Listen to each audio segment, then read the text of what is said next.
Perfect. Thank you so much for joining us for today's Direct Care Workforce Collaborative meeting. Happy March, happy almost spring.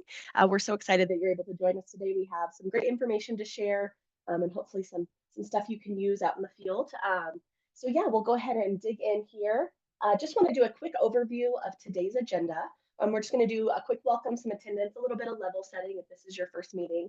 We have some action group report outs just to see what the action groups have been up to over the last couple of months. We have a wonderful presentation from Public Health on Get Ahead Colorado and some tax credits and tax information, which is very timely.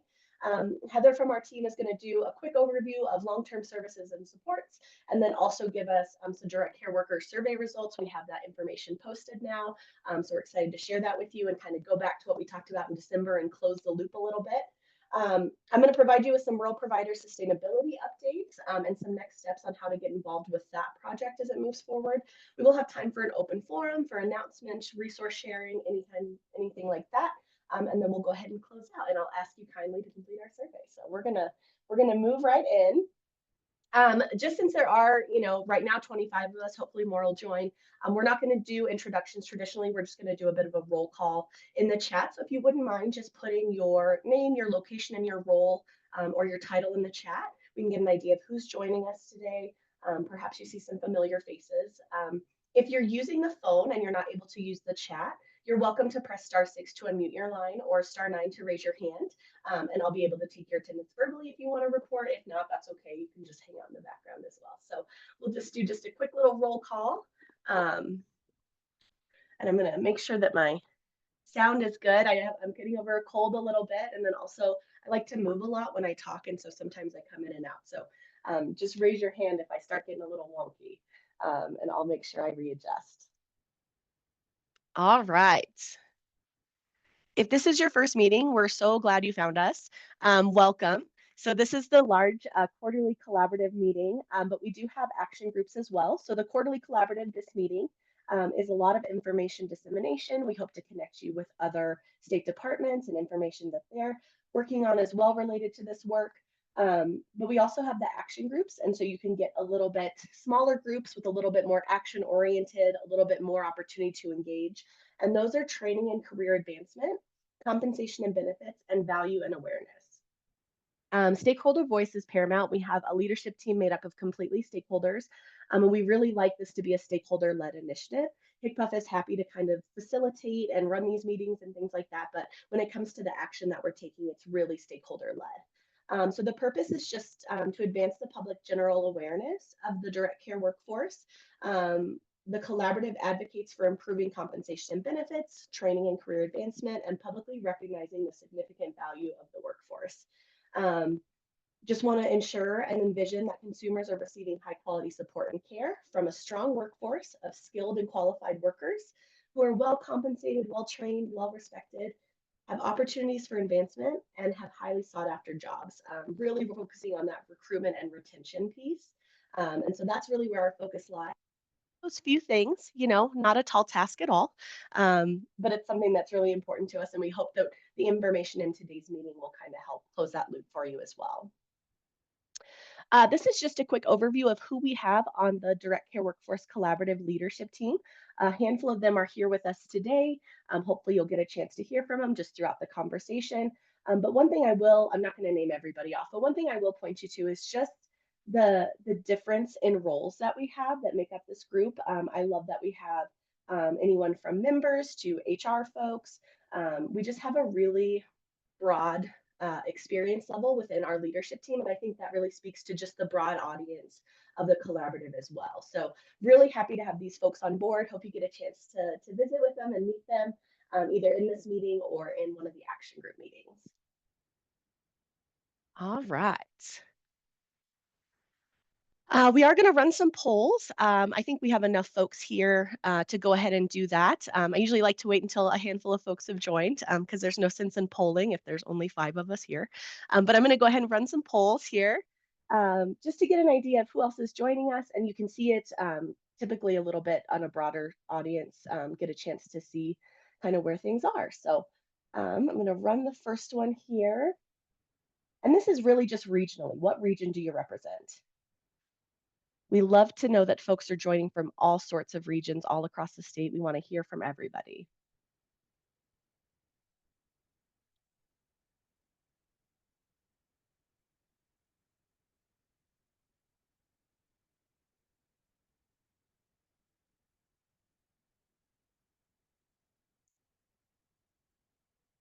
And I will give that some time here, about 20 more seconds.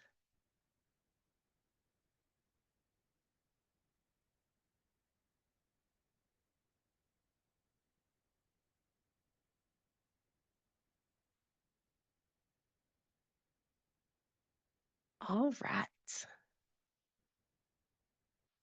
Let me go ahead and end the poll and share the results here. So we have good representation from regions 2, 1, 2, 3, and 5. Really, our southwest corner and the western slope is a little bit difficult for us to get folks to. And we have had some folks jump into our action group meetings from those areas. So I think that's a really good start. And we're able to capture that and start hearing those voices as well. But like I always say, if you know folks in that area that you'd like to invite to this meeting, we'd love to have them, or at least encourage them to check out the website and the recording. The second poll question is more about how you're connected to the work, how you identify on our direct care continuum, we call it.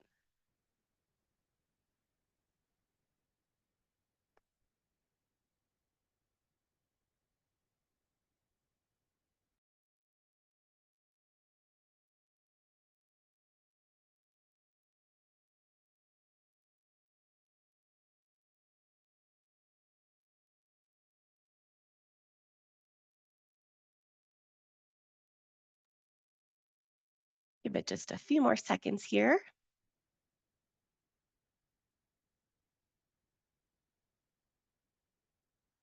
All right, so let me share these results here. So we do have a member and a couple workers that are here with us, always well represented on our employers, our advocates, and our government agencies, of course. We do have a trade orgs here. Um, if you're not captured in these poll answers and you feel like, there's a handful of folks coming from that, feel free to let me know just in terms of, if we need to capture another group on this that's missing, we'd love to be able to do that as well. So pretty good representation across the board. Just thanks for being here. This is great. And last but not least, we like to get to know how you heard about us. So if we have changes or we want to make announcements, um, oh, I got ahead of myself here. Let me stop sharing poll number 2 and launch poll number 3. There we go. We like to know how you heard about us, just so if we have to share information or get information out to you, we know kind of the best way to do that.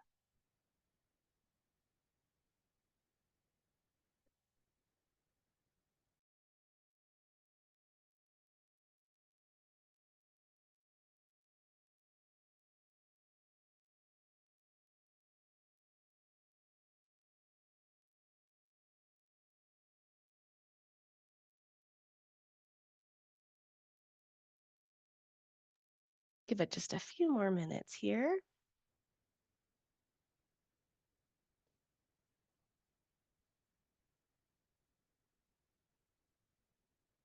All right, let me end that and share the results. So our employers and our advocates continue to be a voice for sharing this information, which we appreciate so much. Our HICPUF newsletter communication continues to be the leader in most of these meetings that we have. That's our bi-monthly, or excuse me, bi-weekly newsletter. John Barry's newsletter. It's our OCL newsletter, where we have sorts of announcements across the OCL office. If you're not connected to that, but you'd like to be, I'm going to drop the sign up link in the chat. It's a great way to keep track of our work as well as work across the Office of Community Living. Schedule changes will be announced there. It's just a good place to have a pulse on if you don't already. All right. We'll go ahead and move forward a little bit here. Another look at our agenda. We're just going to move into action group report outs. Typically, we have the co-chairs do this, but since it's been kind of a disconjointed couple of months, the first little bit, I'm just going to run through the updates really quickly for us and then encourage you to get involved if you aren't already. So in January, we actually did not have a training and career advancement action group meeting. Instead, we chose to have a what can direct care careers do for you. So we worked with the workforce unit team, John Hendricks specifically, to really bring that direct care career center website to you more wholly than we have been able to in other meetings, right? So like we've always done 10, 15 minutes, like here's a quick look at the website. We wanted to take a full hour, hour and a half to really dig through those. And so what we did is did some pre-records. John did some pre-records. And so those are all available on our HickPuff YouTube page, which I'll share the link here in just a second. We went through those. We were able to answer questions in real time. It felt like a really good use of time since the training and career advancement action group had been instrumental in kind of, lending information to the Colorado Direct Care training that is now housed on there, career pathways, all that stuff has really been instrumental. That group has really been helpful for that. So felt like a good full circle moment to be able to take some dedicated time to dig into that. And then we combined our March meeting with the compensation and benefits action group. That was just last Friday, to review direct care worker mentoring framework. And so if you've been around for a little bit, you know that our compensation and benefits action group was really involved in ARPA 1.09, which is workforce compensation research and innovative ways to compensate workers to increase retention. And one of the things that came out of that was mentoring and mentoring programs. And so we were actually selected by the Direct Care Workforce Strategy Center last year to complete some technical assistance with some subject matter experts in this area. And so they really kind of helped us with some research and some pieces to really start putting together a mentoring framework. So we combined action groups that month just to really get some feedback and show you what we had at this point and ask for folks who might be interested in digging in a little more. So that's what we did last Friday. In January, we had kind of an introductory Get Ahead Colorado presentation from Isabel, which we'll hear from today.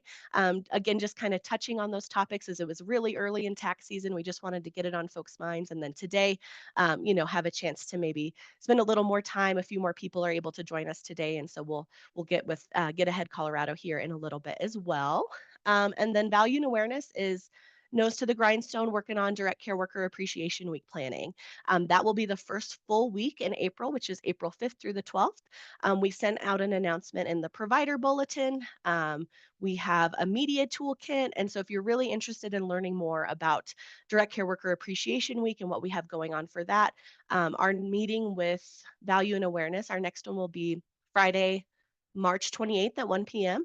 If you aren't on that invite and you'd like to be included, even if you're not able to attend, you just like to be on the notes for that, just to keep a pulse, I will put our email in the chat. You can email us and I can get you connected to that. So if you aren't involved in any of these action groups and you'd like to be, or maybe you've just kind of fallen off and you want to, sign back up and get back on the invites, we do have a sign up form for our action groups that I'm going to share here. Me just drop that in for you. You can just fill out. That'll ask you, your name, your contact information, which one you're interested in joining. What that'll do is that'll initiate me or someone on my team adding you to a calendar invite, essentially. And so that way you're getting the agendas ahead of time. You're also getting the notes after as well. So even if you're not able to attend every meeting, we just ask if you want to drop in, you can. Keep a pulse on it. We would love to have you and love to have your expertise. All right. Isabel, I know I'm just a little bit early, but are you ready to jump in? Yeah, I sure am. Nice to be Awesome. here. Hi, everybody. I can go ahead and start sharing my screen.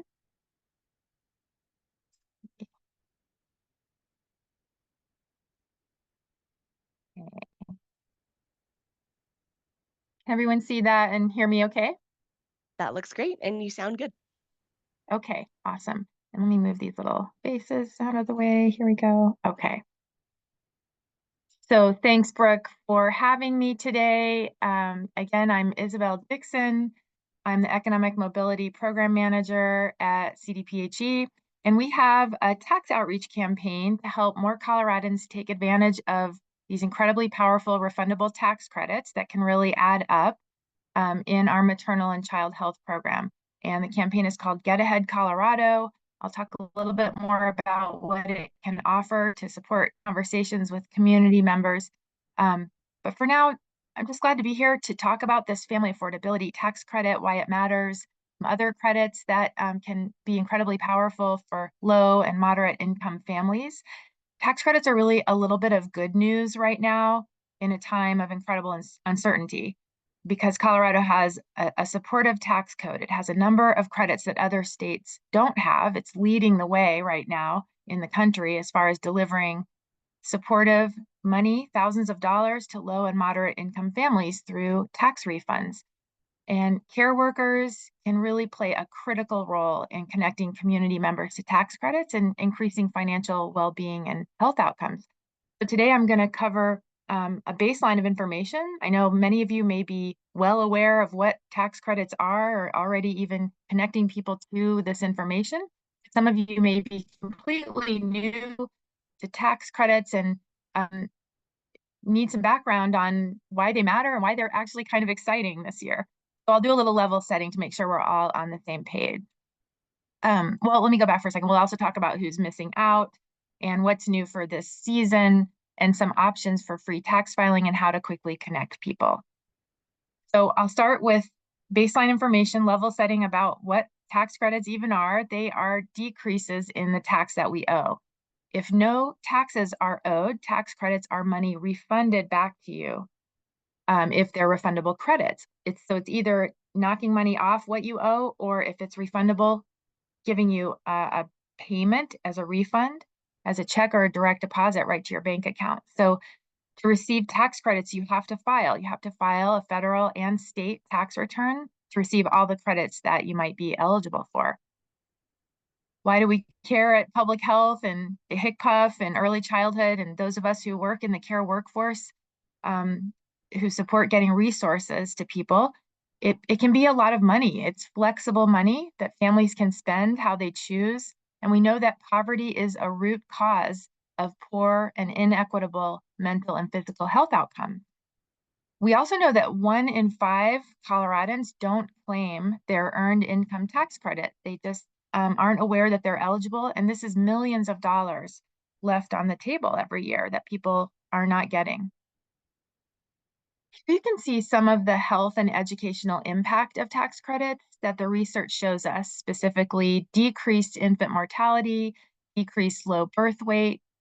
We see increased food security and increased educational and earnings outcomes over the life course, decreased child maltreatment and engagement with the child welfare system. And really just many people aren't aware that they are eligible for tax credits because their income is too low to require filing taxes. So they don't engage with the tax system, and there's nothing wrong with that, but they may be missing out on a sizable amount of money. So we do have some background data, thanks to the Census Bureau, from 2021's expanded federal child tax credit. And that was the credit that delivered $3,600 per child. It was given out monthly payments for a while, and then for the first 50% of the credit, and then people could get the rest when they filed their taxes. If someone missed out on this 2021 tax credit because they haven't filed in a few years, you can actually go back in time 3 years and file your taxes and receive all the credits that you might have missed out on, including this credit. But anyway, the Census Bureau did some research on this credit and found that it caused a 24% decline in food insufficiency and lifted 40% of kids living in poverty out of poverty temporarily. Some say, well, how do people spend this money? Is it money well spent? And the data showed that families spent their tax credit on food primarily, but also childcare and school-related expenses. I won't stay here for long, but it shows the power of tax credits compared to other benefits, which are, all these benefits are very important: WIC, SNAP, TANF. But you can see tax credits here at the top are right below Social Security in their anti-poverty effect. And tax credits are something we can refer to when we're having conversations with families about other programs we're maybe more used to referring to, like WIC and SNAP.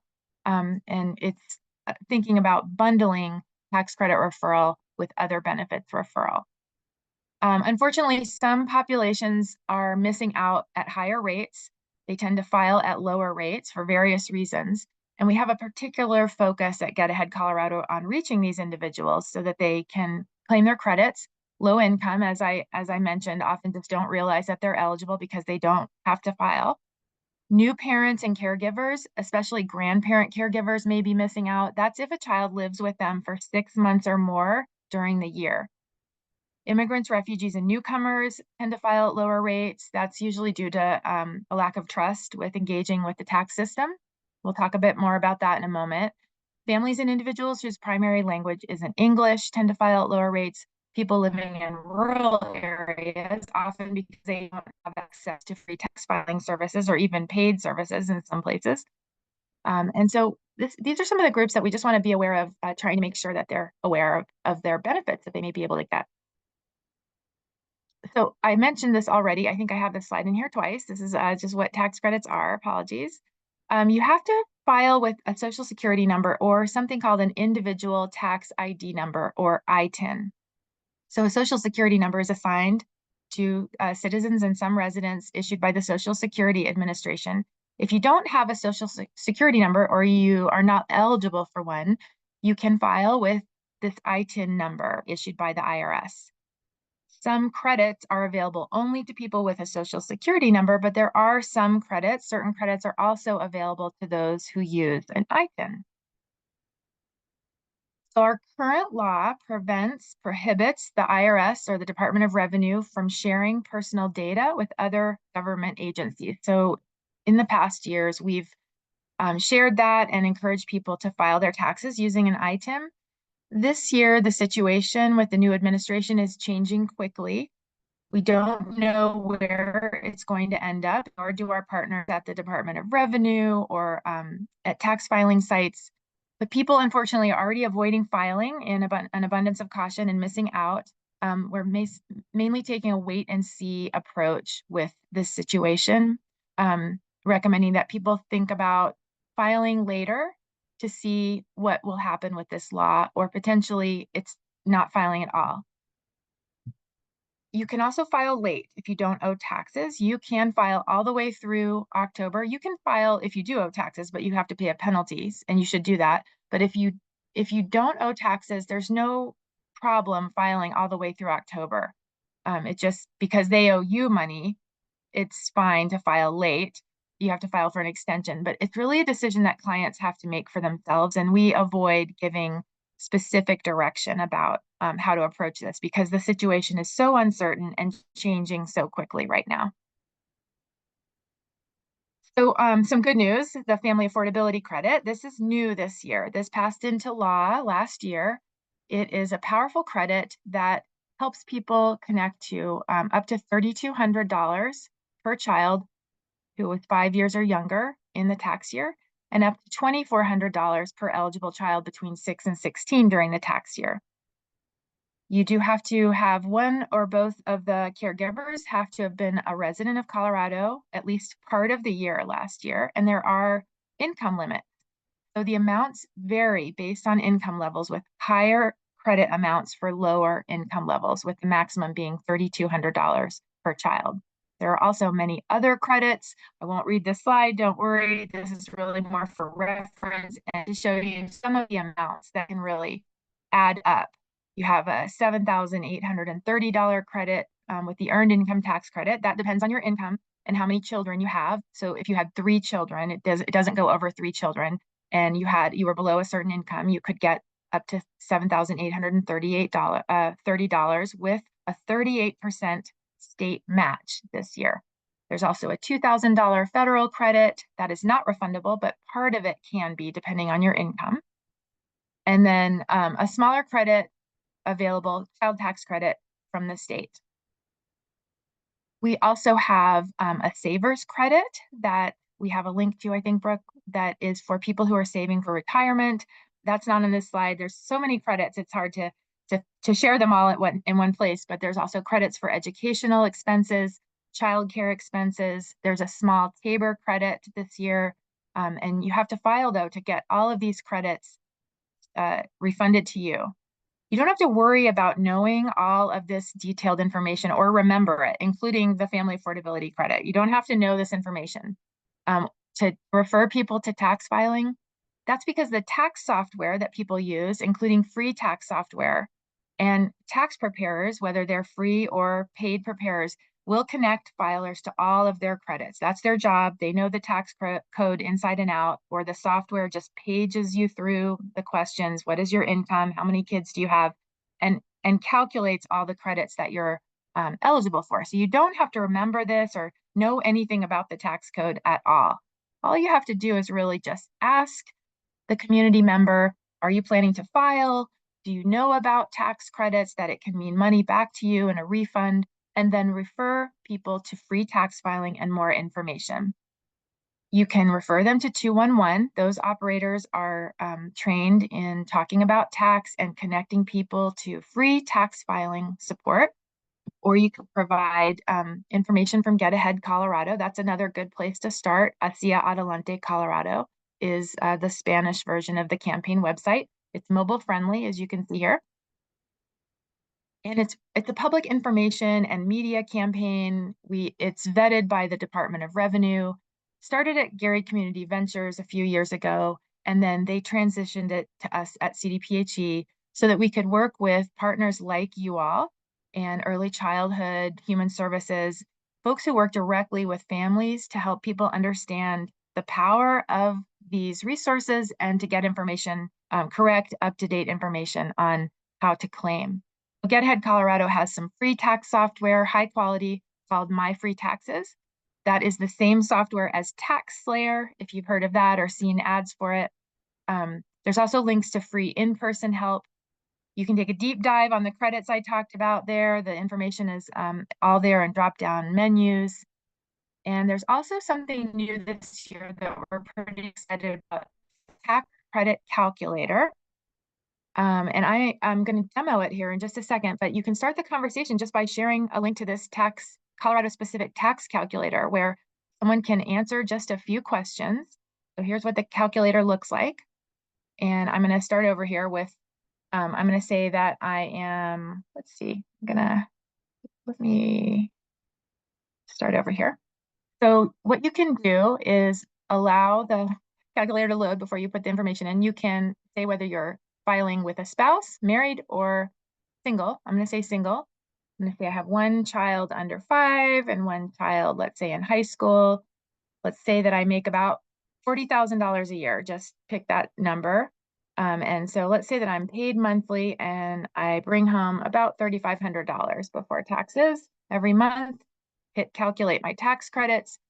And you can see here, the estimate is about $12,000 in tax credits. So that's just 5 credits. It doesn't include some of the other ones we talked about. It's calculating on the federal and state child tax credit, federal and state earned income tax credit, and the family affordability credit. And this is an estimate. So it would be a different amount, potentially less if you owe tax, that would be taken off this amount, potentially more if you have tax credits coming to you that aren't part of this calculator. So that's an estimate just on an income of $40,000. So you can see that it really can add up and be powerful. One resource you can reach through the Get Ahead Colorado website for free tax filing support is called VITA, Volunteer Income Tax Assistance. These are a network of free tax sites around Colorado. There is a pretty good coverage, but some of our more rural areas, the appointments fill up quickly or there are not VITA sites, but there are many in the Denver area and around Colorado. Serves people who make under $67,000 a year or persons with disabilities. You don't usually turn people away if your tax situation is pretty simple. Some of them take appointments, some you can walk in. They're highly accurate, more accurate than paid preparers. There is a map on Get Ahead Colorado, and those are IRS certified volunteers at VITA sites. The map on Get Ahead Colorado can help people find a site near them, and even calling 211, they can even help you make an appointment in some cases. Also, it lists the languages spoken, and you can see also tax aid sites there as well. Those are AARP tax aid free sites. That's another network of free tax filing sites around Colorado, different than VITA, but very similar. The average refund at a VITA site is around $2,000, but some refunds can be much more. We have a partnership with Vita Sites where we sponsor AmeriCorps volunteers. They become trained, highly trained in tax filing, and are there to support community members in filing their taxes. And we often hear really powerful stories from these Vita Sites. This is Faye. She is a young AmeriCorps volunteer who just started this year. They just served for one tax season. She became trained in tax filing. And I'm going to read a quick story in her own words of something that happened in the first week she was filing taxes. So Faye says, each client who comes to Tax Help Colorado has a story. I have the privilege of hearing these stories while preparing a client's tax return. On the first day at the Thornton Community Connections tax site, I witnessed the powerful impact that free tax prep can have for families. The client was a woman filing as the head of household with an annual income of less than $14,000. She had recently adopted 3 nephews in addition to raising her granddaughter, all of whom were under the age of 10. Although she appeared frazzled when she arrived, we patiently helped her organize her paperwork and prepared her return. After we entered her information and confirmed her banking information, I was shocked by what we saw. Her family status and her income resulted in a total refund of $27,900. I asked my coordinator, is this real? It was only my first week, and I was worried I had made a mistake. He assured me that the total refund was correct. The client was full of gratitude and expressed her thanks multiple times for our assistance. So I get chills when I hear stories like that, but they aren't, not every client that comes in as I said, it's $2,000 is the average return. But some people, especially if they haven't filed in a couple of years, or they have a number of people they're caregiving in their household, or their income is very low, all that can combine to these kind of returns. Here's a picture of our AmeriCorps volunteers that were at Tax Help Colorado last year. And they often start out their service not that excited because they thought they were going to build trails, but they end up preparing taxes, and then they end up passionate supporters and often end up going into tax prep or accounting even. So it can be a career path for these lovely young people. Brooke, I see your hand up. Yeah, we just had a question in the chat, Isabel, about Oh, the tax calculator, um, caring for an adult with a disability that is living with you. And so are you able to do dependents as well as children on the calculator? my understanding is yes, and that is a very important question for this audience. I would like to confirm that and get Okay. back to you, Brooke, and you could share the information because I like to be very careful about um, sharing accurate information. So I believe so. We had that question once before, and that's why I think the answer is yes. And just for Okay. you all who need the link to the calculator, I meant to put it in there. Yeah, so just love hearing these stories from these young AmeriCorps volunteers about the impact that they have. And the team down in Pueblo actually designated a conference room in the library where they prepare returns as the cry room. And that's because so often clients would become emotional when they learned how much they were going to receive in their refund. And then the volunteer would become emotional, so they would go together to the conference room where they could be emotional. So Get Ahead Colorado has a number of resources to help you in these conversations or to get the word out. These are just free optional resources in our partner toolkit in English and Spanish. It's bilingual. There's social media content, there's flyers, posters, newsletter and email text you can use so you don't have to worry about writing it and whether it's correct or not. And so feel free to print or download these resources. We also have new this year, a combination coloring page and tax flyer. We're using these in story hours in libraries around the state and in universal preschool and Head Start programs this year, so that people can send those home with their kids after they've colored them, and their parents can or caregivers can hopefully get this information. We also have some more detailed features in the partner toolkit to support community conversations in up to 19 languages. Some of those resources are tax information for newcomers, immigrants, and refugees, tax credit basics, how to get an ITIN, and also a very important list of what documents to bring to your tax appointment or to have handy if you're going to do it yourself online. And doing it yourself online is not as hard as it sounds. And you can also just try the software out on the Get Ahead Colorado website. Again, that's TaxSlayer, called My Free Taxes. It's provided to us by United Way International. And you can page through and put your information in, and you don't have to click submit if you don't want to. You can, do that at the end if you want to, just to see how it works. Getting the word out, there's lots of things we can do, from posting or distributing flyers, just mentioning it in our one-on-one conversations with community members, referring to 211 or Get Ahead Colorado, or the Department of Revenue has a lot of great information on their website. You can even host tax filing in your community setting if you want to. There's lots of ways, all the way up to getting involved in volunteering at tax sites during tax season. A lot of people find that rewarding. You don't have to have an accounting background, and most tax volunteers return every year because they find it so much fun, believe it or not. We do hear some common concerns from community members about filing, and so being ready for those can be helpful. So receiving a tax refund does not impact other benefits like SNAP, TANF, Medicaid. This is because tax refunds are not counted as income, so it doesn't count against you or cause you to fall off the so-called benefits cliff.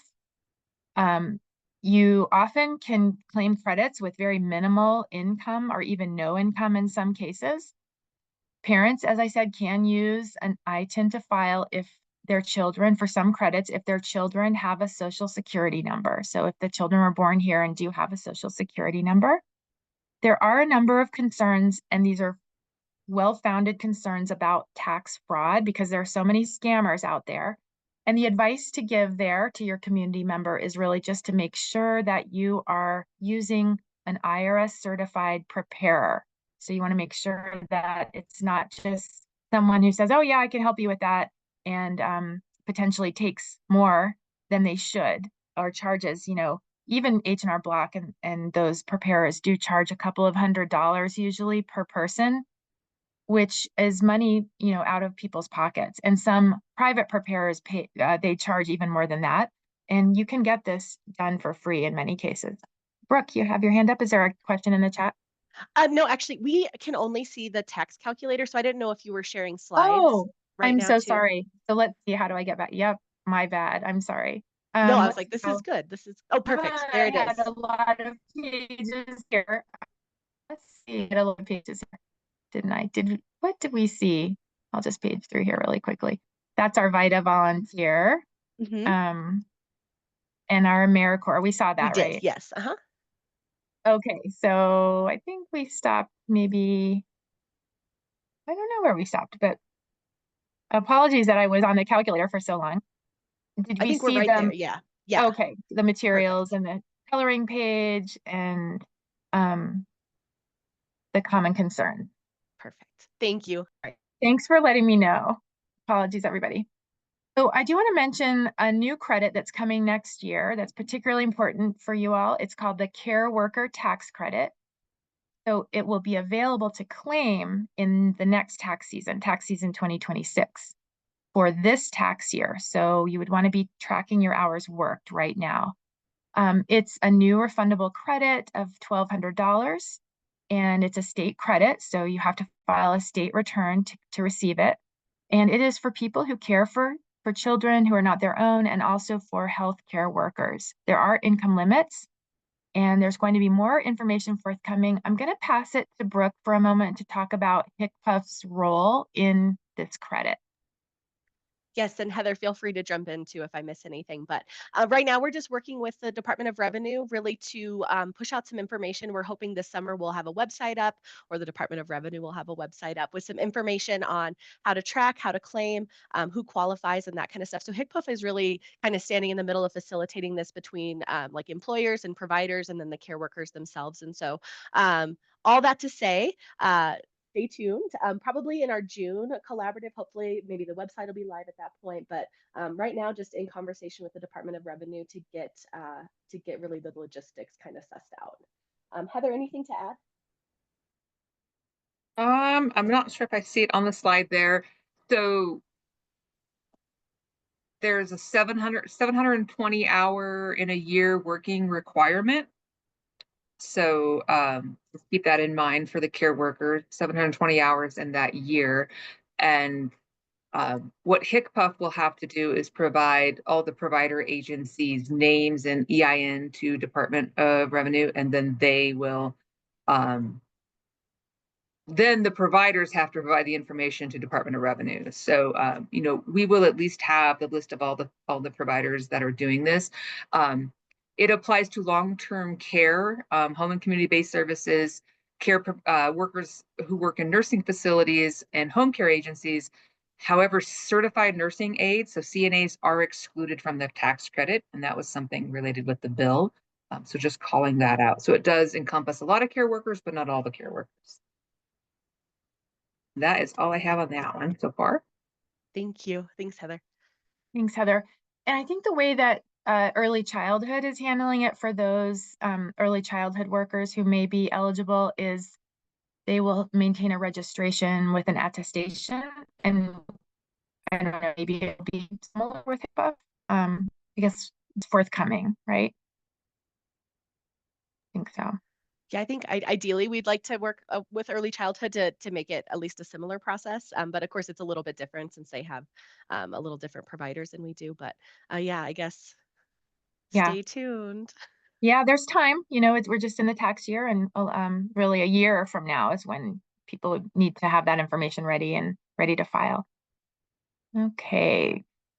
So these are just some quick links to some of the resources I mentioned, and also some resources for people who might have more complicated tax situations. Low-income taxpayer clinics are out there to help people who might have a complicated situation or might not have filed in a while. The Taxpayer Advocate Service is also an office maintained by the IRS that helps people sort out more complicated tax situations. VITA sites will send people away if they have things like own property or employ others or have a complicated tax situation. That's not really what VITA does. VITA helps people with more simple, everyday W-2 type of tax returns. But this is a list of links that can help. So my next slide is really just my contact information, but I'm going to go back. Just if we have any questions, please feel free to ask. I'm just going to go back a bit here so that people can see a little bit of a few of the slides that that I missed. So for the volunteer income tax assistance, there is a map, and I was just showing the map on here. We had a picture of Faye, our AmeriCorps volunteer, who claimed the incredibly large refund. There's our AmeriCorps team, and I'll just pause here on these resources that are available on the Partner Toolkit on Get Ahead Colorado and Hacia Adelante Colorado. So that's all I have. I'm happy to answer any questions and hope that we can encourage more community members to file this year so that they can get these tax credits that they have coming to them.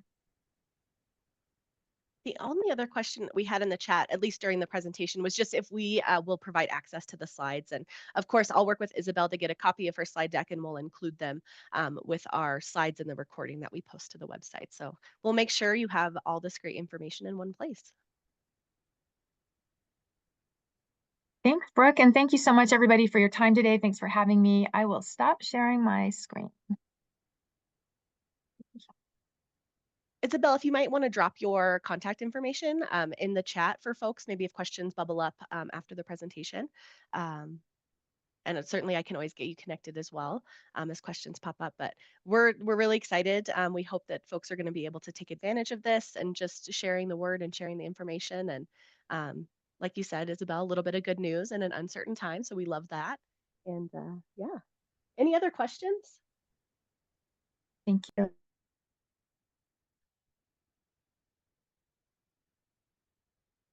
All right. If there's no other questions, we'll go ahead and move along. We're a little bit ahead of time, but that's okay. I'm sure I can fill time talking later on. Let me get our slides back up here. All right. So if we're just looking at the next agenda item, I'm going to pass it over to Heather on our team. Heather, if you just want to do maybe a quick introduction and take us through the next couple agenda items. Thank you. So my name is Heather Johnson. I am the long-term direct care workforce unit supervisor here at HICPUF. We have a pretty small workforce team, and we really are working on ways to help support the direct care workforce across the state. So we do that with the DCC, our direct care career site, and with some training. So we're helping connect people to jobs. We're offering training for entry into the direct care work. We do that with base wage. So that is ensuring that providers and direct care workers are aware of the base wage requirements and handling those attestations so that we have the a real understanding of what the workforce, who's in the workforce and what those wages are. And then we also work with the collaborative, and we have some rural sustainability work going on. Still following up on some of our ARPA projects that the team handled. We were working on some career pathways. So we have the templates going for those, and we are getting them ready. So we'll be able to post those.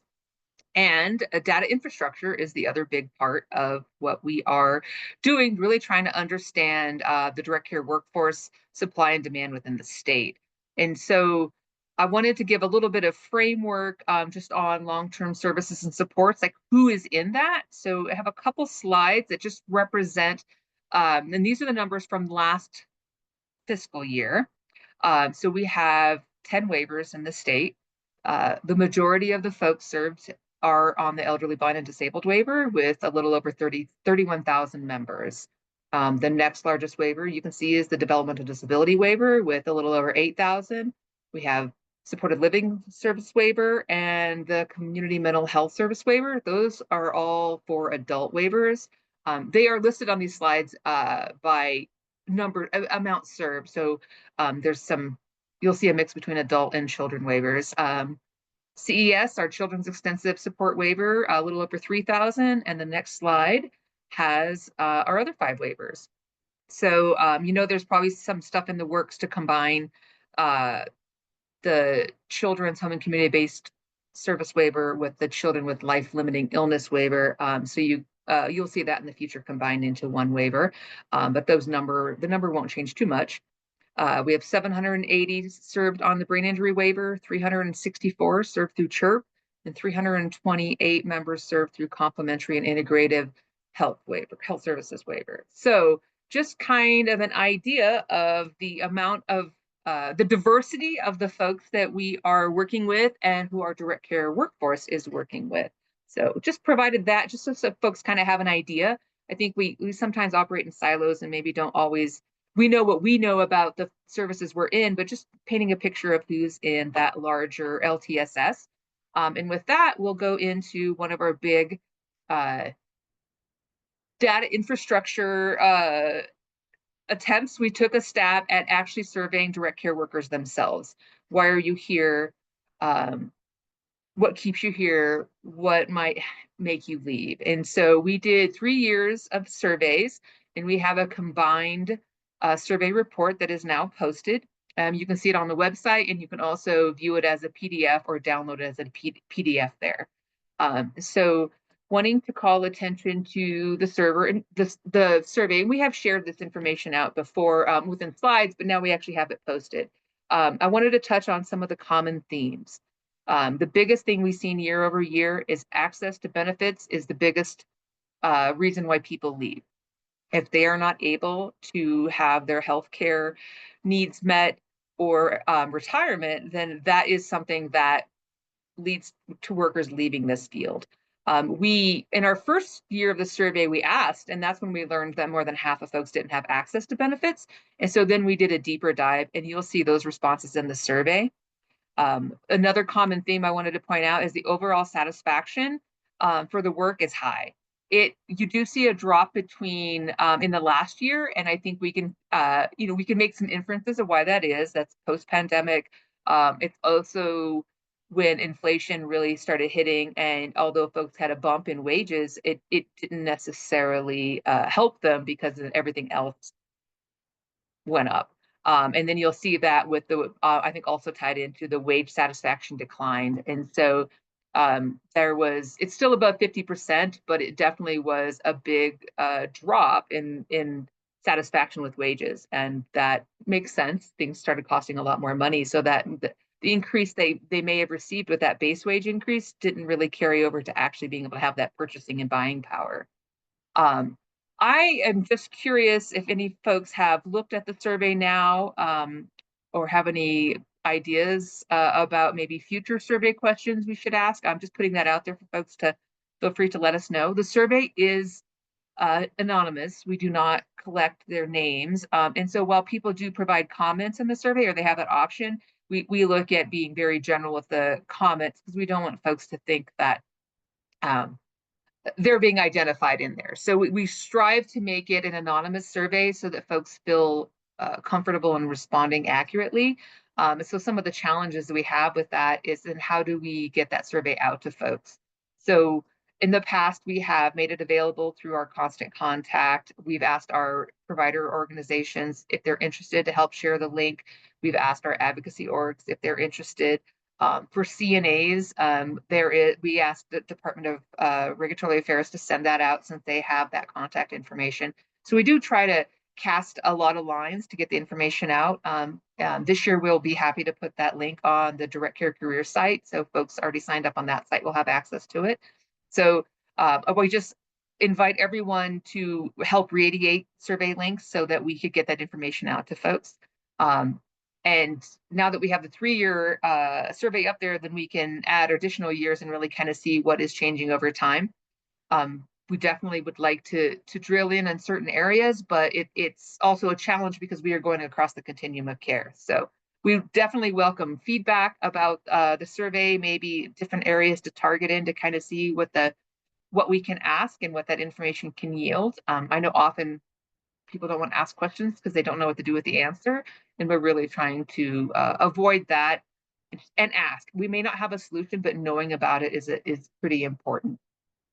One of the things we do ask on the survey is how long folks have been in the workforce, in the direct care workforce. And the other thing is we ask is how likely are they to leave? And that's what I will offer is that while it's still above 50% likely to stay, it is a decline. And we know that. And that's not surprising to us. And I'm sure it's not surprising to folks in the meeting as, it's a challenging time. It's a challenging job. And how do we work on those retention efforts? So we do invite you to help us with our retention efforts that we have going on in these leaner and meaner times. How do we support folks in ways that are low cost or no cost? And so we know those are all big challenges that everyone is struggling with, and we are jumping in the game to try to help with those. All right. Any questions about the survey or the survey results?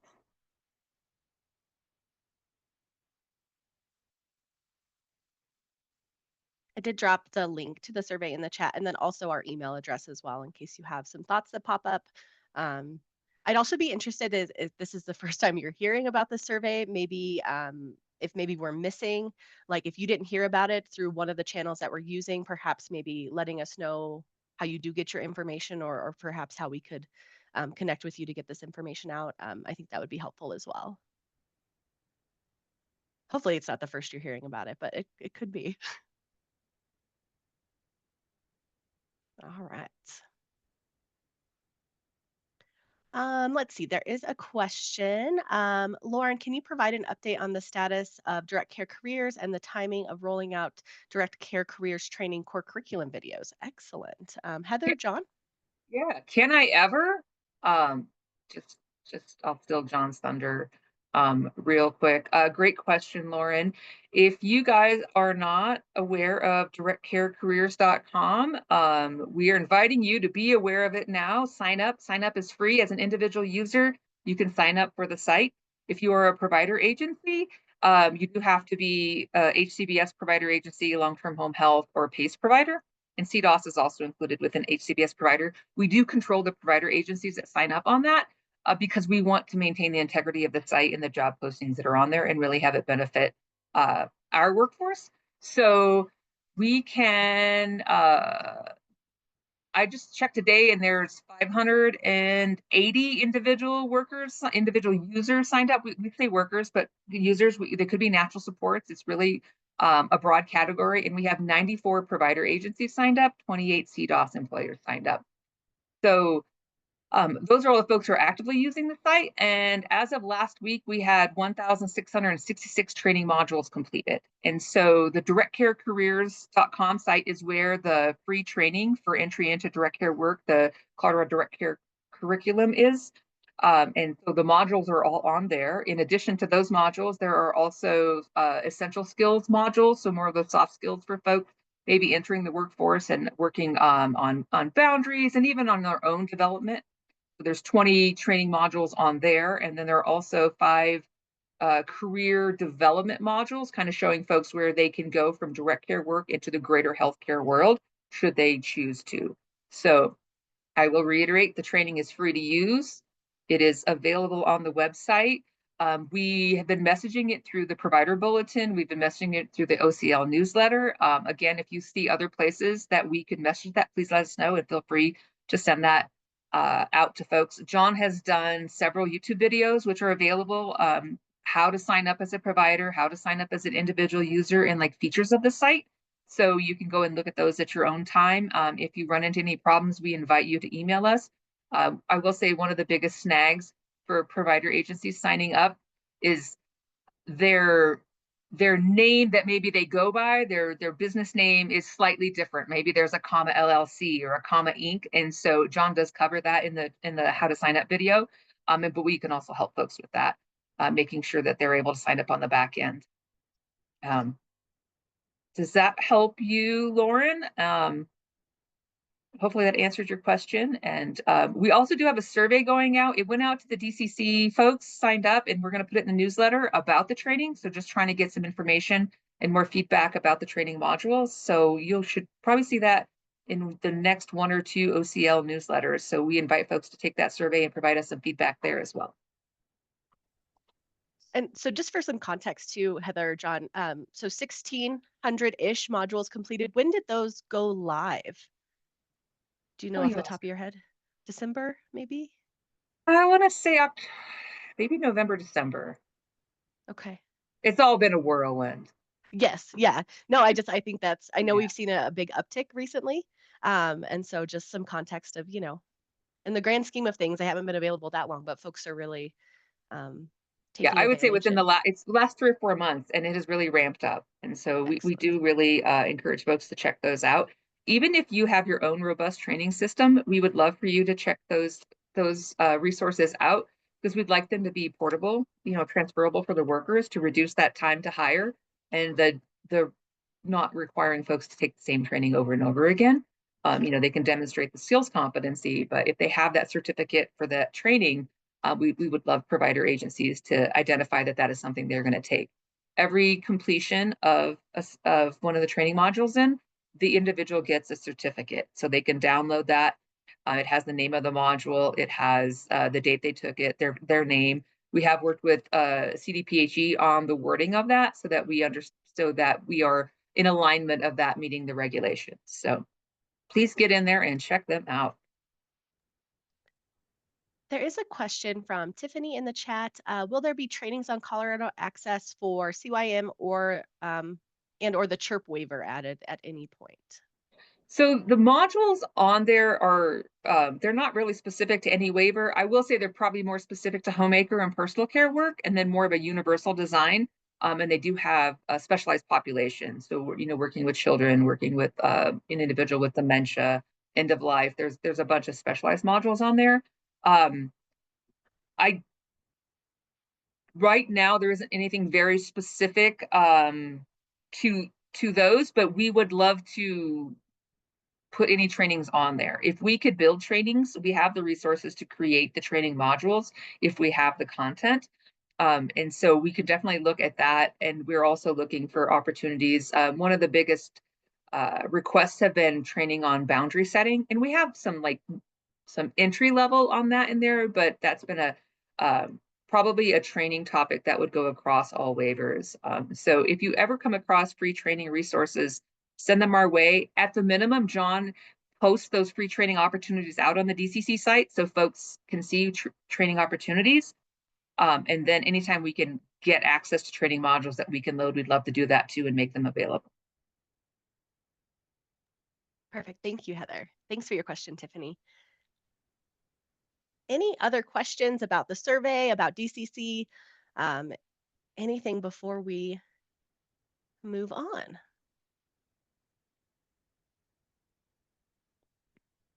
All right. Well, thank you, Heather. Excited to have the website and the PDF available. And yeah, we'll kind of keep you posted on hopefully the next rendition. All right. At this point, I'm going to shift focus a little bit and take us to rural provider sustainability. I am taking this on. I did ARPA 110, and I'll do a little bit of background and stuff with that, but that was rural provider or rural sustainability and investments. It was an entire project aimed at looking at the different ways to support and retain and recruit new providers in rural areas and how to invest in them and make sure they're feeling supportive. And so I'm going to go through kind of where we're at with that, basically a culmination and continuation of this project and the next steps that we're kind of taking forward as we move through this. So again, ARPA 110, Rural Sustainability and Investments, really broke us down into two phases. We did have some stakeholder engagement with this group specifically, so you may remember this vaguely. But the first phase was really creating a heat map dashboard. And this heat map really looks at a provider to member ratio across the state, depending on different waivers and services that you want to look at. And really helps identify where there are care deserts, right? So like, you know, understanding that in our rural areas, there's likely care deserts for several services and several waivers, but also in our inner city areas as well. So anywhere that there's a mismatch between providers to members and not enough providers to serve those members that need it in that area. And so, sorry, I realize I'm having a little bit of audio issue. Is that better? I'll talk a little louder. Perfect. Okay. So really just creating that heat map dashboard, which is now live. Jeff, is this better? Oh my gosh. There we go. Audio, are we all good? Okay, so sorry about that. Let me get the link here. The dashboard is actually live now, as well as the sustainability and shared resources report that came out of that as well. So let me drop those in there if you haven't been to those yet. So phase 2 was really that recommendations report. So it was taking the information and the data from the dashboard, looking at all those waivers and services, and really trying to identify barriers to rural provider sustainability. What was it that was keeping these care deserts existing in these rural areas, right? And looking into shared resource systems in rural communities. What were other rural communities across the nation doing to make sure that their individuals were being served in these areas and to bring on new providers to ensure just that members had access to services across the gamut, regardless of where they lived within a state, right?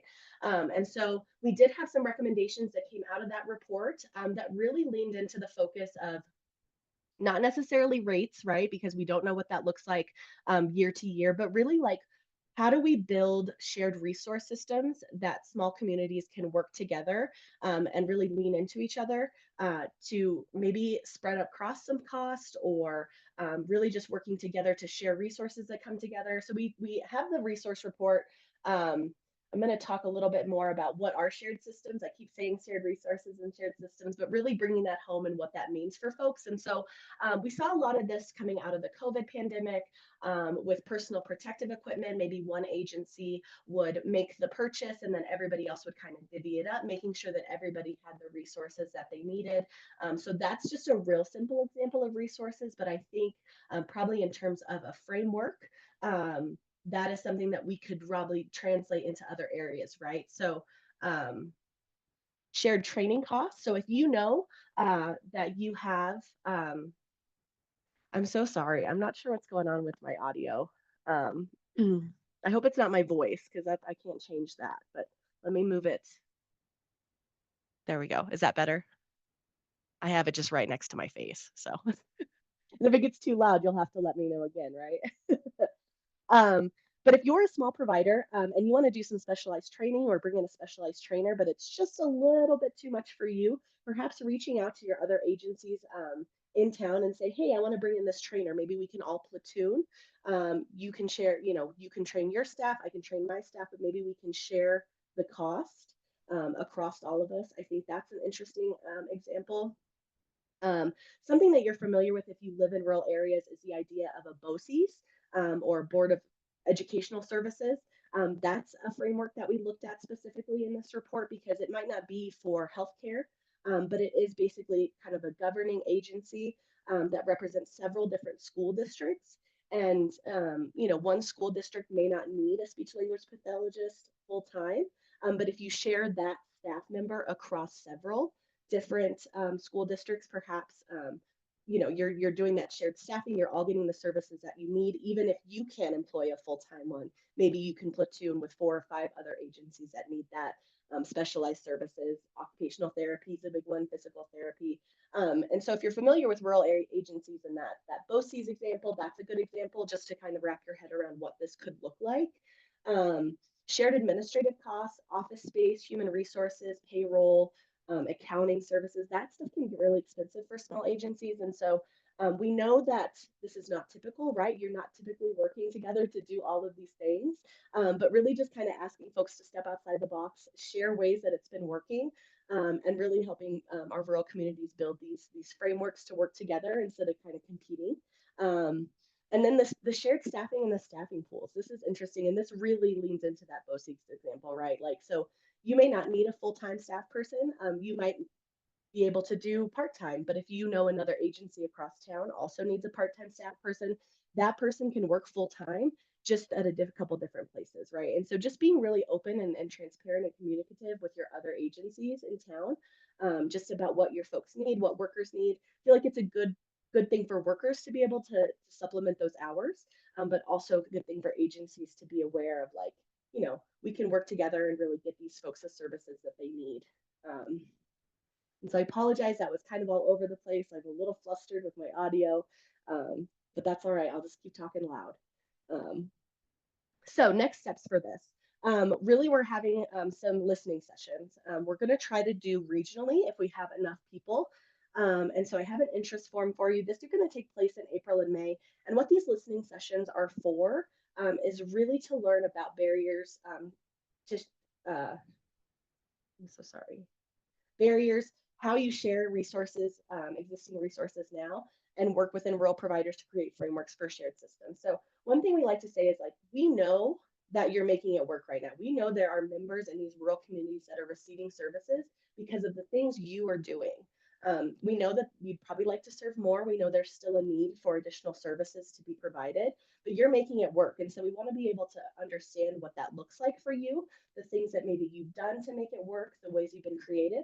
And we want to find a way to support that, but then also connect you with other rural providers who may be facing similar issues, or maybe have worked through something that you're now facing, right? And so really just being really communicative, transparent, opening up these communities of practice down the road. So we're really starting with listening sessions.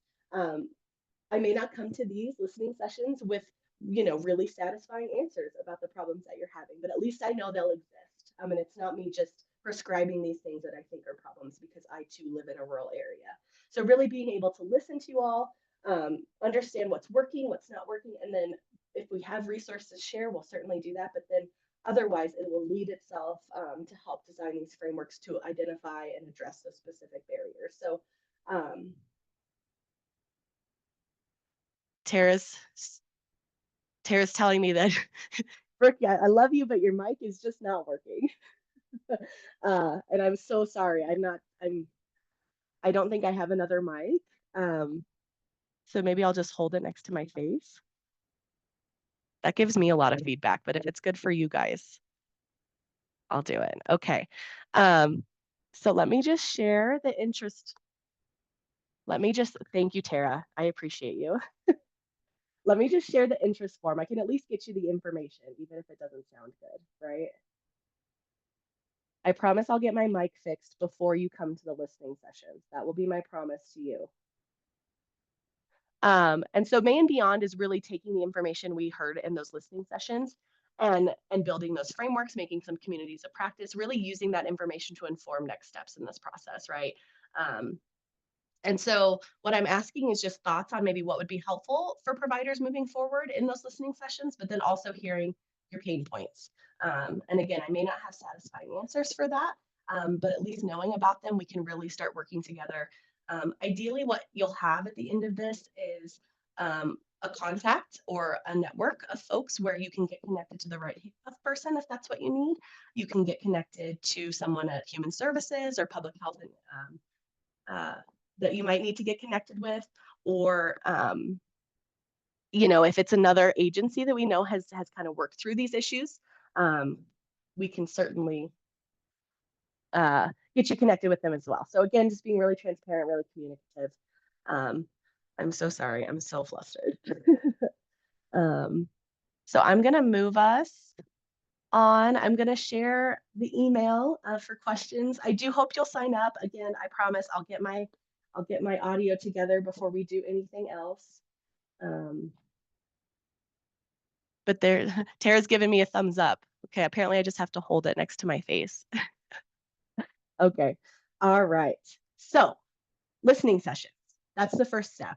We're gonna get together, we're gonna talk about what's working, what's not working, and then we're gonna figure it out. We're gonna move forward, we're gonna make some frameworks, we're gonna connect you with different agencies, different people, and we're gonna get things going. So that's kind of the goal with rural. That's the goal with rural sustainability. So, not that you can hear me if you ask, but do you have any questions?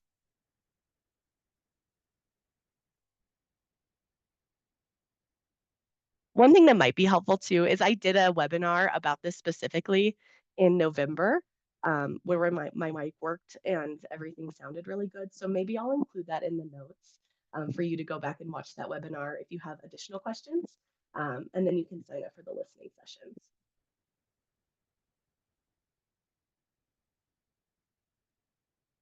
All right.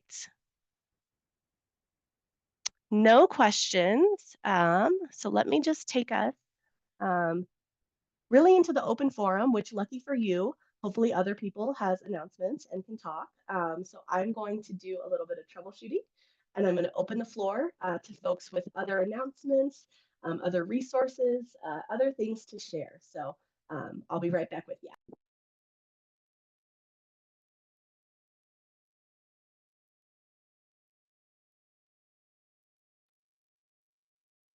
If anyone has announcements, feel free to drop them in the chat. We could read them out loud for folks, or just come off the mute and let everyone know.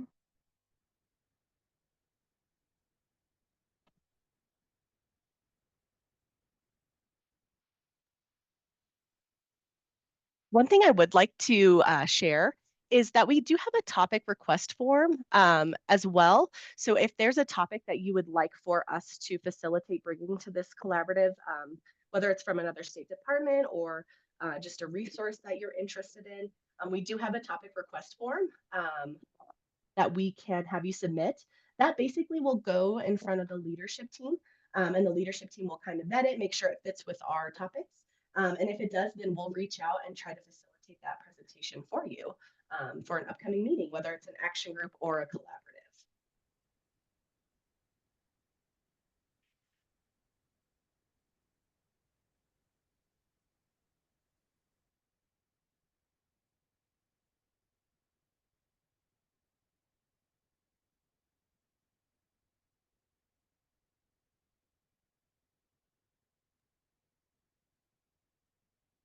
The other thing that we have is a feedback survey that tells us how your experience was today and how the meeting was. I promise I'll take out anything that has audio issues. But if you want to give us feedback on the topics that were covered today, just basically how information was presented, how it fits your needs, we want to make sure that this is a good use of your time. And so we do have a feedback survey for you to complete that I've dropped in the chat as well.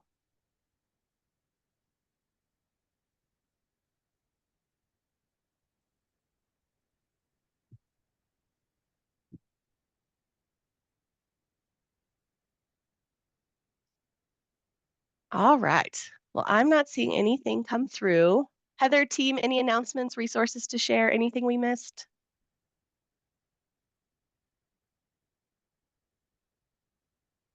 Oh, sure, Lauren. How many direct care training Colorado modules are now available?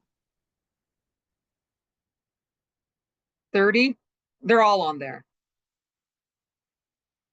So I believe it's 29 or 30 of the CDCT modules, 20 of the essential skill modules, and then 5 of the career pathway modules. Perfect. Thank you, Heather. All right. Our next collaborative meeting will be Wednesday, June 11th from 10 to 11, so same time, same day of the week. Again, if you have topics you'd like for us to cover, we do have that topic request form. And you can also provide feedback just on how this time is working for you, and also if the topics are relevant. I'm hoping to have, I know that Connecting Colorado from CDLEs is doing some updates to their website, so we're hoping to get some updates on that in our June meeting. There's talk about Colorado Secure Savings and that retirement again. So really just a lot of topics that we can bring to you in June. But if any of those sound particularly good, let us know or fill out that topic request form. Just my plea one more time to fill out our feedback survey. That's how we know we're doing a good job or we're not. The open forum actually didn't exist until we did this feedback survey, and people were kind of asking for, time to be able to share and reflect. And so that is a direct result of someone filling out a feedback survey. So just a reminder to do that for us. Let us know how we're doing. And that's my last slide. The pain is over. You can go on with your day. Thank you all so much for being here. We appreciate you so much. Let us know if you need anything. And just a quick thank you to our co-chairs for being here today. And we will hopefully see you at the end of the month at our next Value and Awareness Action Group meeting to help plan Direct Care Worker Appreciation Week. Thanks so much.